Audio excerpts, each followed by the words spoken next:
El Talmud, la tradición de los ancianos. Durante el cautiverio babilónico, la tribu de Judá experimentó una transformación significativa en su vida religiosa y cultural, lo que llevó al desarrollo de la tradición de los ancianos.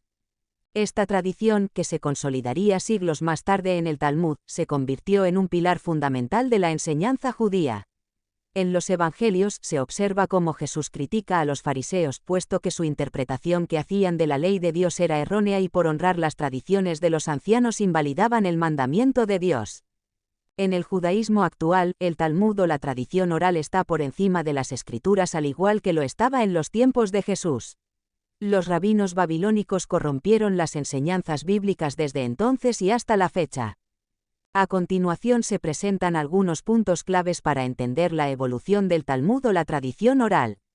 1. El cautiverio babilónico y la evolución de la tradición oral.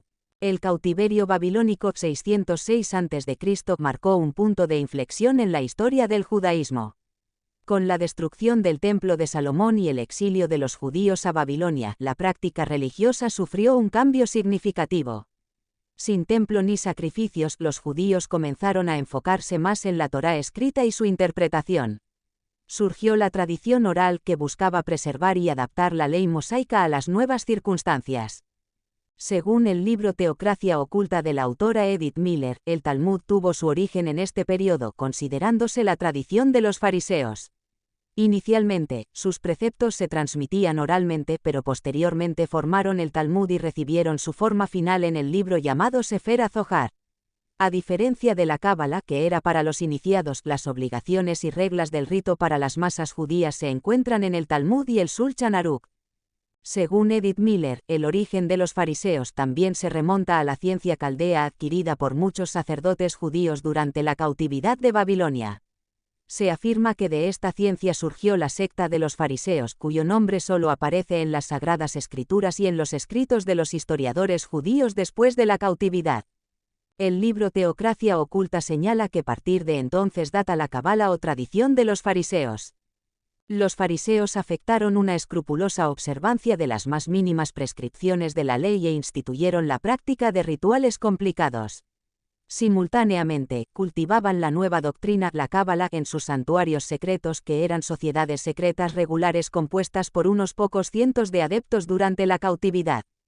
Cuando los judíos regresaron a Jerusalén, siglo V a.C., bajo el liderazgo de Esdras y Nehemías, se reforzó el estudio de la ley y se establecieron los escribas y maestros de la ley que más tarde darían origen a los fariseos y los rabinos. 2. La tradición de los ancianos y el desarrollo del Talmud. Con el tiempo, los fariseos y otros líderes religiosos comenzaron a desarrollar una interpretación detallada de la ley, conocida como la tradición de los ancianos o Torá oral. Esta tradición se transmitía de generación en generación y contenía normas, interpretaciones y aplicaciones prácticas de la ley de Moisés. Siglos después, esta tradición oral fue recopilada y registrada en dos grandes obras. La Misná, siglo II después de Cristo, una recopilación de enseñanzas orales sobre la ley. El Talmud, siglos III y IV después de Cristo, una ampliación de la Misná con comentarios rabínicos adicionales. Gemara. 3. Jesús y su reproche a los fariseos.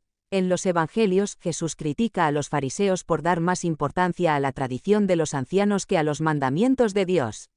Un pasaje clave es Marcos 7, 6-13, también en Mateo 15, 1-9, donde Jesús dice: Bien profetizó Isaías de vosotros, hipócritas, como está escrito: Este pueblo me honra con los labios, pero su corazón está lejos de mí. En vano me honran, enseñando como doctrinas mandamientos de hombres. Porque dejando el mandamiento de Dios, os aferráis a la tradición de los hombres. Jesús señala que los fariseos con sus tradiciones invalidaban los mandamientos divinos. Un ejemplo concreto es la práctica del Corbán, donde una persona podía declarar sus bienes como ofrenda a Dios, impidiendo que fueran usados para ayudar a sus propios padres, lo que violaba el mandamiento de honrar a tu padre y a tu madre. 4. Conclusión. Jesús no condenó la ley de Moisés, sino la manera en que los fariseos la habían reinterpretado con tradiciones humanas que anulaban el verdadero propósito de la ley. Mientras que la Torá, ley escrita, venía de Dios, la tradición oral que más tarde formaría parte del Talmud era una interpretación humana que, en ocasiones, desviaba el sentido original de la ley.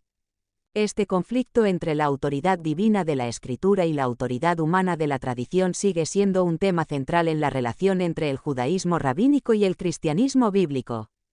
Un ejemplo claro de aferrarse a la tradición de los ancianos en el mundo cristiano es el de guardar el domingo como día tradicional de descanso y adoración e invalidar el mandamiento de Dios de guardar el sábado como día de reposo y adoración. En vano es pretender honrar a Dios al guardar mandamientos de hombres porque se invalida el mandamiento divino al obedecer la tradición de los ancianos. Aunque sea difícil de aceptar, en el ámbito cristiano se obedecen las tradiciones de los hombres antes que los mandamientos de Dios.